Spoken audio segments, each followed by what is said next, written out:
What is up, you guys? Max back here with another video. In this video, I'm going to be talking about 5 things I hate about the C6 Chevy Corvette. So as you can see right behind me, I have a C6 Corvette and it's my friend, so I've gotten a chance to drive it, and it's definitely a super cool car.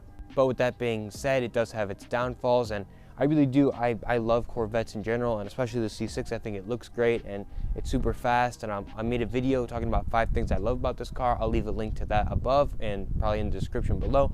But in this video, I'm focusing on 5 things I don't like about it. So to start off with that list, I'm going to talk about the interior. So everything in the interior, it sort of looks cheaply made, and I know it's just a Chevy, but this is considered, I believe, a luxury car, so you're expecting a little bit better.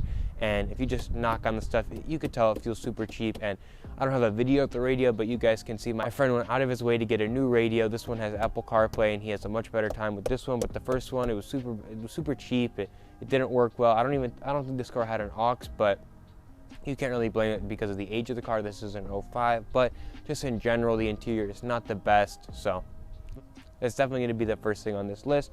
The next thing on this list is going to be the rattling. So when driving around, it's not terrible, but you will notice occasionally. I don't know if it's because of the age of the car, because the parts were cheap, and I think that sort of goes in with that first thing I mentioned, but you're definitely going to hear some rattling in this car. So if that's something, I have heard people complain about that before for the C6 Corvette, but it definitely is fact. Just driving around on regular roads, you notice it a lot. So you're going to notice some rattling when driving around, just some little noises, nothing too crazy. If you're listening to music, I don't even know if you could hear it, but it probably gets a little annoying. So that's definitely going to be number 2. The third thing is this car is super low. So that is definitely really cool because it gives it that exotic effect. It looks really nice, looks like a supercar almost to a certain degree. Obviously it's a Corvette, but when going up driveways, steep driveways, you're going to scrape the car if you don't drive it properly. If you're not ready, you're going to scrape the bottom of that little bumper, which they're not made to be scraped, but a lot of them, this one's been scraped a ton. Doesn't look terrible, but at the same time,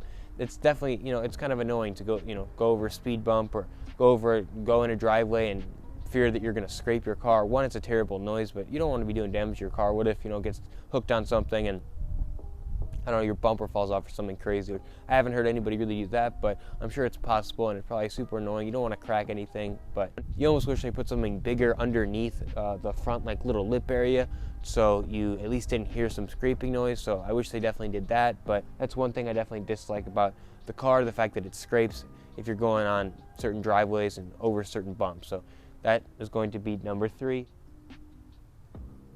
Number 4 kind of goes with number 3 just because the fact the car is so low. You can't take this car to a normal car wash, so you actually have to wash it yourself, or you have to find another way to wash. You have to go to a wash where you spray it down yourself, or they spray it, or something like that. But those tend to be a little bit more expensive, so which isn't a super big deal, but you can't really put it on the normal car wash track, so that's something to keep in mind. It's probably something that's going to be annoying if you want to quickly wash your car for an event or anything. It's going to be a lot of hand washing if you buy this car, so that's something to keep in mind. And number 5, finally, it's going to be the tire cost. Now, I don't know if it's because these are staggered or whatever, but I know Corvette prices in general for tires and wheels, but mostly tires are way more than normal. So it's going to be like double what you spend on normal tires. Now, the fact that you get supercar performance out of this car, and it's a Chevy, you sort of get away with something there because a lot of the parts are going to be super cheap, but the tires definitely are not cheap at all. So the tires are going to be super expensive. So keep that in mind.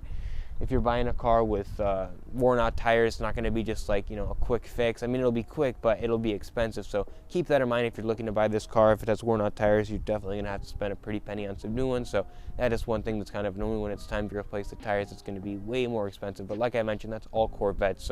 So those are 5 things I actually dislike or hate about this car. I definitely don't hate this car at all, but those 5 things I could find that I don't like about this car. And if you're thinking about purchasing the car, definitely things to keep in mind, but not too big of a deal. I would still purchase the car. It's a great price, especially nowadays with the used market of these cars, with the C8s coming out, it's lowering, everything else. So, and as time goes on, the price gets cheaper. So I still definitely recommend buying the car, but those are 5 things I hate, like I said. And please like and subscribe if you enjoyed. I'm out. Peace.